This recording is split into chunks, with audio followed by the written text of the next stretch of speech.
Thank you very much, Sardar Nasir Aziz Khan, and President of the UKPNP, Sardar Shaukat Kashmir, ladies and gentlemen. This conference organized today is on the state of human rights and freedom of expression in Pakistan and occupied Kashmir. And really, I would like to restrict myself to 5 minutes, or I think maybe my friend, Dr. Joseph Chongsi, he was right that he took 5 minutes. So, Dr.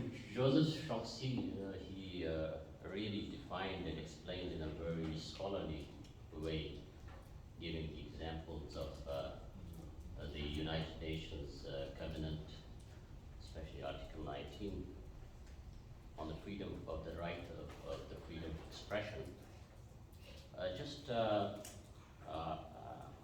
And he discussed the limitations also of the freedom of expression. But I would like to just disagree on one point. I cannot disagree because it's already there in the United Nations conventions.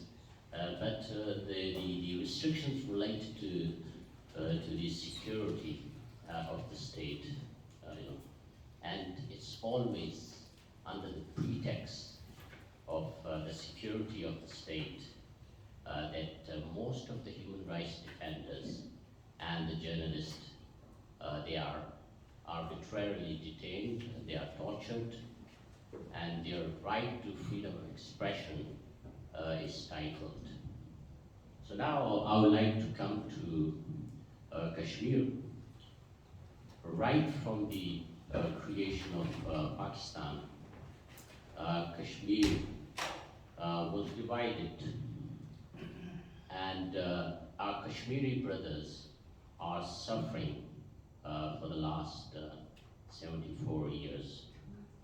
And their basic fundamental rights, I'll use the basic and fundamental rights, both of them, they are trampled by the state of Pakistan.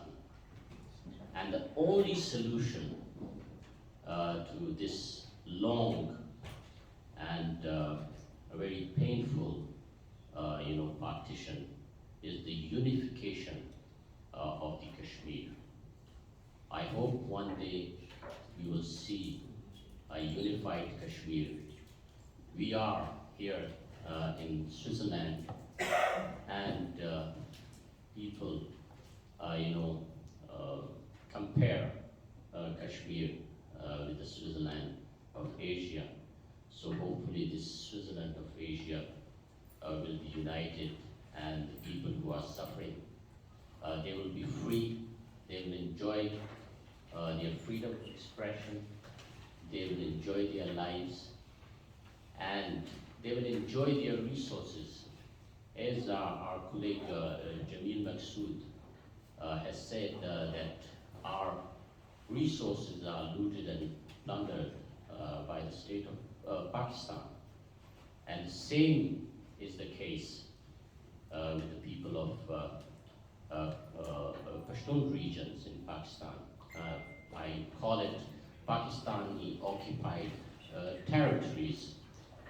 So our resources, for example, electricity, it is produced in NWFB, the hydroelectricity, which is very cheap.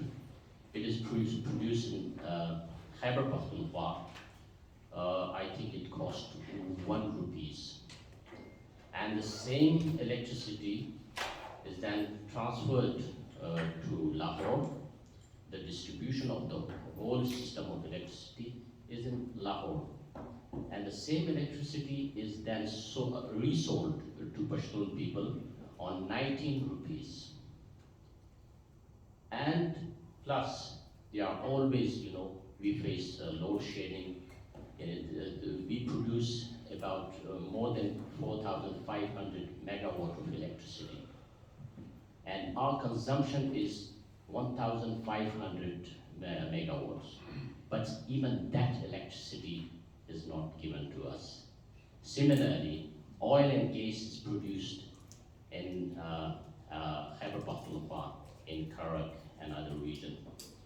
And the refineries are constructed in Multan. And even that gas, is not provided to the local people. And that there is a pipeline to Multan, where the people of Punjab are enjoying, our resources. So not only the freedom of expression, but our resources and even our history is distorted and destroyed, just like Kashmiris. So after the Kashmiri, Baloch are also suffering right from the beginning from the Pakistani occupation. And then our Bengali brothers, they also suffered worst kind of human rights violation and even genocide, where more than 3 million people were killed and more than 300,000 women were raped and tortured. And then, for the last 20 years, Pashtuns people, Pashtuns are also suffering the same thing in ex-Fata and Khyber Pakhtunkhwa. We are under the so-called war on terror. About 75,000 people have been killed, 32,000 are possibly disappeared, and millions of Pashtuns were displaced. And even still in Baka Khalkim and other areas, there are internally displaced people who are not provided even the basic facilities in Pakistan. So there are so many things to discuss and talk about in Pakistan. Hopefully all these oppressed people will get their rights, will get their freedom from this fascist state. Thank you very much.